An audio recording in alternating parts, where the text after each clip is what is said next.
Bonjour et bienvenue sur Radio Cessort, votre podcast quotidien sur l'actualité cyber du vendredi 24 janvier 2025, épisode 168. Je suis Marc-Frédéric Gomez, en direct de l'Indre. J'espère que vous allez bien. Au programme aujourd'hui, SonicWall, une vulnérabilité critique corrigée. Vulnérabilité découverte dans les pare-feux Palo Alto.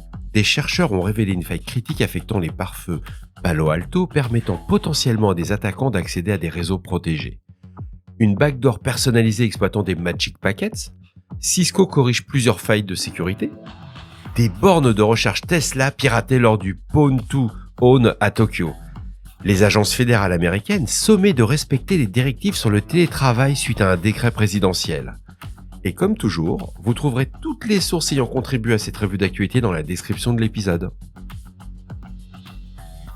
SonicWall a émis une alerte concernant une vulnérabilité critique identifiée sous le code de la CVE 2025-23006, affectant sa gamme de produits Secure Mobile Access, les SMA 1000. Ça concerne une faille qui permet à un attaquant distant non authentifié d'exécuter des commandes arbitraires sur le système d'exploitation des appliances concernées dans des conditions spécifiques non détaillées publiquement. Les composants affectés sont les consoles Appliance Management Console, c'est l'AMC, la Central Management Console, la CMC, utilisées pour des tâches d'administration telles que la configuration, la surveillance du matériel et la création de nouveaux comptes admin qui sont directement impactés. Alors il faut savoir qu'il y a un score CVSS de 9.8 sur 10, donc on est sur du critical. Cette vulnérabilité est classée comme critique d'après l'éditeur, mais aussi par les régulateurs et ainsi que les CERT nationaux. Le CERT-FR a émis un avis d'alerte. Il faut savoir qu'il y a une facilité d'exploitation élevée et des conséquences sévères sur la confidentialité, l'intégralité et la disponibilité des systèmes. SonicWall a publié un correctif sur la version 12.4.3.0.2854, c'est une plateforme hotfix. Et en attendant l'application du correctif, il est fortement conseillé de restreindre l'accès aux consoles AMC et CMC aux seules sources de confiance conformément aux meilleures pratiques de sécurité préconisées par SonicWall. On revient toujours sur du filtrage des adresses IP qui ont accès au réseau d'administration. Bref, la base. On apprend qu'une évaluation approfondie menée par la société de sécurité Eclypsium a révélé plusieurs vulnérabilités connues affectant le firmware de 3 modèles de firewall de Palo Alto Networks, les modèles PA3260, le PA1410 et le PA415. On a identifié la CVE 2020-10713, c'est un bot hole qui est une vulnérabilité de dépassement de tampons permettant de contourner le mécanisme de Secure Boot sur les systèmes Linux avec cette fonctionnalité activée. Cette faille va affecter les modèles PA3260, PA1410 et PA415. Plusieurs failles de sécurité qui sont à travers la CVE 2022-24030, 2021-33627, etc. Je ne vais pas toutes les énoncer, il y en a 7. C'est un ensemble de vulnérabilités dans le mode de gestion système, le SMM du firmware INSI DEH2 UEFI, qui peuvent entraîner une élévation de privilèges, un contournement de Secure Boot. Ces failles concernent surtout le modèle 3260 de chez Palo Alto. Je vous recommande fortement le bulletin. C'est assez impressionnant le nombre de vulnérabilités qui ont été identifiées. Il y a un logo fail aussi, un pixie fail, un contrôle d'accès flash SPI non sécurisé. On est quand même sur des vieilles vulnes. On est quand même sur des vulnes de 2021, 2022, une de 2023. Il n'y a pas de 2024, mais on constate que c'est exploité.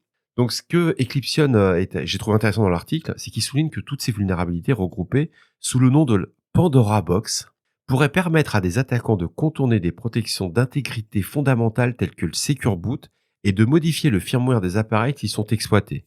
Alors, bien entendu, l'entreprise va recommander aux organisations d'adopter une approche plus complète de la sécurité de la chaîne d'approvisionnement. Un mot, il faut quand même que la personne ait quand même accès à votre équipement pour mettre à jour les patchs.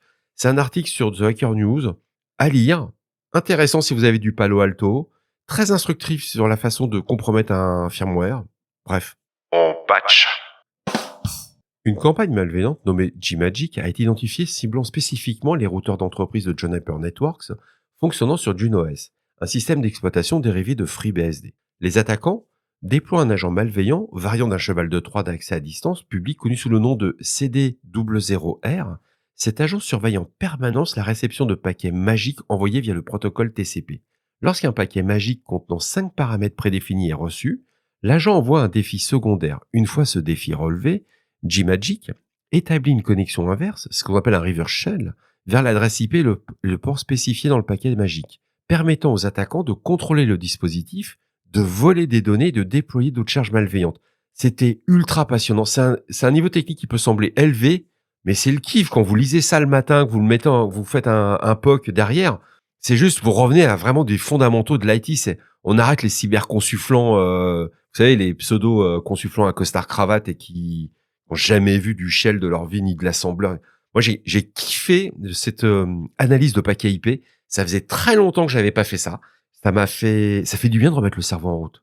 Donc, si on revient sur ce qu'il faut bien voir, c'est que les attaquants ont utilisé ce type de vulnérabilité, ils ont visé des secteurs des semi-conducteurs, de l'énergie, de la fabrication de tout ce qui est technologie de l'information, qui ont été vraiment particulièrement ciblés. Donc, on se rend compte que c'est pas le cybercriminel qui fait ça. Là, on est sur vraiment de l'espionnage. C'est le, quoi, je suis désolé, il faut que on va respirer, on va se sentir mieux. Ces infections ont été signalées en Europe, en Asie, en Amérique du Sud, notamment en Argentine, Arménie, Brésil, Chili, Colombie, Indonésie, Pays-Bas, Norvège, Pérou, Royaume-Uni, États-Unis et Venezuela. Vous avez vu, il n'y a pas la France, hein, on va pas espionner les Français. Ah, nous, à part le fromage, en ce moment, on n'a même pas de budget, alors. Donc, toutes ces organisations qui utilisent des routeurs Juniper devraient surveiller activement les activités suspectes et vérifier la présence de l'agent G-Magic dans leur système. Alors ça, c'est facile pour nous, experts en cybersécurité. Il faut demander à nos équipes réseau, est-ce que vous avez l'agent G-Magic qui est activé ou pas? Est-ce que le process apparaît de façon aléatoire ou pas sur nos équipements? Ça va déjà demander un peu plus de tuning, hein. On va sortir de Madame Michu, là. Et on ne le répétera jamais assez. J'ai l'impression de faire ça pratiquement à chaque épisode. Il faut vraiment maintenir les firmware des routeurs à jour et suivre toutes les recommandations des constructeurs, que ce soit Juniper Networks dans ce cas-là, mais que ce soit Cisco ou autre. En parlant de Cisco, il faut savoir que Cisco a publié des mises à jour logicielles pour corriger des vulnérabilités critiques et dont une particulièrement affectant son produit Meeting Management. C'est la CVE 2025-20156 avec un score de 9.9 sur 10. Là, on en dit du critical pratiquement cramé, quoi. Cette faille de sécurité est une élévation de privilèges présente dans l'API REST de Cisco Meeting Management. Elle est due à une absence de vérification adéquate des autorisations pour les utilisateurs de l'API REST. Un attaquant authentifié à distance pourrait exploiter cette vulnérabilité en envoyant des requêtes spécifiques à un point de terminaison particulier. Si l'exploitation réussit, elle permettrait à l'attaquant d'obtenir des privilèges d'administrateur sur les nœuds périphériques gérés par Cisco Meeting Management. Les produits impactés sont Cisco Meeting Management version 3.9. Il faut monter en 3.9.1 pour corriger la vulnérabilité. Et il faut savoir que les versions 3.8 et antérieures sont vulnérables. Donc il est vraiment recommandé de migrer vers la bonne version. Alors, la bonne nouvelle, c'est qu'il y a une nouvelle version qui est sortie qui est la 3.10. Si on doit changer de branche, elle est non vulnérable. Les administrateurs sont fortement encouragés à mettre à jour Cisco Meeting Management vers la version 3.9.1 à minimum ou supérieure. Cisco a également corrigé d'autres vulnérabilités. La CVE 2025-20165, c'est une vulnérabilité de déni de service, donc un DOS, affectant Cisco Broadworks dû à une mauvaise gestion de la mémoire pour certaines requêtes SIP. Donc c'est tout ce qui concerne la voix sur IP. Un attaquant pourrait saturer la mémoire allouée au serveur réseau de Cisco Broadworks en envoyant un grand nombre de requêtes SIP, rendant les serveurs incapables de traiter les requêtes entrantes. Et enfin, toujours chez Cisco, la CVE 2025-20128, celle-là elle me fait un peu plus mal, c'est un sous-dépassement d'entier dans la routine de déchiffrement OLE2 de Clamav, l'antivirus, pouvant entraîner une condition de déni de service. Bien qu'un code de preuve de concept, donc un POC existe, donc si un POC existe, les attaquants l'utilisent. Aucune exploitation malveillante n'a encore été signalée à ce jour. Donc on est vendredi, il est 6h30 du matin, c'est toujours pas le cas. On met à jour son antivirus. Je comprends même pas qu'on doit encore en 2025 le rappeler qu'il faut mettre à jour son antivirus, quoi. Blipping Computer nous apprend que lors de la deuxième journée du concours Point to Own Automotive 2025 à Tokyo, des chercheurs de sécurité ont réussi à compromettre à 2 reprises le Tesla Wall Connector, la borne de recharge pour véhicules électriques de Tesla. Je vous cache pas ma joie. Bisous Elon. Alors si on rentre dans le détail des attaques, il y a le PHP Hooligans, c'est un groupe de hackers qui a exploité une vulnérabilité de type comparaison de plage numérique sans vérification minimale pour prendre le contrôle de la borne de recharge. Il y a aussi l'équipe de Synactive qui a été innovant. Ils ont piloté le Tesla Wall Connector via le connecteur de charge, une méthode qui n'avait jamais été démontrée publiquement auparavant. Et au cours de cette même journée, au sein de ce salon de hack, 23 autres vulnérabilités 0 day ont été découvertes, ciblant divers systèmes de recharge et d'infodivertissement embarqués sur nos superbes véhicules. Il y a eu le Wolfbox, le ChargePoint HomeFlex, le Hotel Maxi Charger, le Phoenix Contact Sharks, etc. C'est génial. Même le système d'infodivertissement embarqué d'Alpine, le ILX 507 ou le Kenwood DMX 958, voire le Sony. Voilà, c'est là où on se rend compte que aucun constructeur n'a été épargné. Le concours de Pawn to Own organisé par le Zero Day Initiative de Trend Micro impose que tous les dispositifs ciblés soient à jour avec les dernières versions logicielles et correctives de sécurité. C'est ça qui est intéressant. C'est-à-dire qu'on peut pas dire oui, c'est une vieille faille, c'est un vieux firmware, etc. Non, non. Et lors de cette deuxième journée, c'est un total de $335 000 qui a été distribué en récompense pour les découvertes de ces vulnérabilités aux chercheurs. Et actuellement, il faut savoir que c'est Sina Karlka qui est en tête pour le titre de Master of Pawn. Moi, je trouve ça génial. C'est fait dans un cadre complètement légèrement fait. On n'est pas dans quelque chose de... C'est pas fait à l'arrache, quoi. Et en plus, les constructeurs sont présents et ils peuvent corriger, améliorer leurs produits. Et top. On apprend que l'Office of Personnel Management, l'OPM aux États-Unis, a émis une directive exigeant que le département de la Défense et d'autres agences fédérales mettent fin au télétravail et au travail à distance dans un délai de 30 jours, conformément à un ordre exécutif du président Donald Trump. Alors le contexte de cette directive, c'est que c'est un ordre exécutif présidentiel. Dès son entrée en fonction, le président Trump a signalé un mémorandum de 65 mots. C'est pour vous dire la directive, on est vraiment dans une directive qui ordonne aux agences fédérales de mettre fin au télétravail et au travail à distance dès que possible. L'objectif déclaré, c'est une mesure qui vise à améliorer l'efficacité du gouvernement fédéral en augmentant la productivité, la collaboration et la concentration des employés en milieu de travail. Je suis pas sûr que ça va avoir le bon effet. Alors, il y a des exceptions qui ont été prévues pour les conjoints de militaires. Les époux ou épouses de militaires peuvent bénéficier d'exceptions. Les employés en situation de handicap, des aménagements sont prévus pour les employés ayant des besoins médicaux ou des handicaps leur permettant de maintenir un arrangement de travail à distance. C'est lunaire quand on lit le truc. Mais ce qui est beaucoup plus intéressant, et c'est pour ça que je vous en parlais, c'est comment ils vont mettre le processus en œuvre. Il faut savoir que les chefs d'agence devraient émettre des ordres spécifiques pour le retour au bureau assortis de périodes de grâce, ça c'est génial, avant d'envisager des mesures disciplinaires en cas de non-conformité.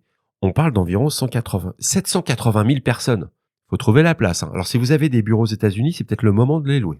Donc, cette directive évidemment a suscité des inquiétudes, notamment concernant les employés en des accords de travail flexibles. Imaginez, vous travaillez pour une agence qui est à Washington et vous êtes en Californie, c'est pas tout à fait la même chose. Alors, pourquoi je vous parle de cette directive ? Ce que font je dirais entre guillemets, les gouvernements, c'est pas notre sujet au niveau de Radio Cessort. C'est plutôt le nombre d'appliances VPN qui vont être laissées en déshérence au sein des agences fédérales américaines, ce qui va permettre potentiellement une surface d'attaque intéressante pour nos amis pirates. Et surtout sur des passerelles qui vont plus être mises à jour. Évidemment, plus personne va les utiliser ou plus la même volumétrie. Souvenez-vous de Ivanti, avec ses passerelles de plus qu'ils avaient racheté quelques mois plus tôt. C'était la fin de la pandémie. Dans combien d'entreprises on a trouvé des passerelles qui n'étaient plus mises à jour ? Ça va être intéressant, c'est à suivre. Ça va toucher tous les secteurs civils et militaires ainsi que toutes les agences de renseignement. Je ne serais pas étonné que d'ici, ça sera les prédictions 2025, fin 2025, 2026, qu'on commence à avoir des compromissions sur des agences fédérales via des passerelles VPN. Et voilà, cet épisode de Radio Cessort du vendredi 24 janvier 2025 touche à sa fin. J'espère qu'il vous a plu, qu'il vous a apporté des informations utiles. N'oubliez pas, si vous avez des questions ou des suggestions de sujets que vous souhaitez voir abordés dans nos prochaines émissions, ne soyez pas timide, laissez-moi un message sur le répondeur de Radio Cessort au 07 68 72 20 09. Je suis là pour vous. Prenez soin de vous. À demain pour un nouvel épisode. Au revoir.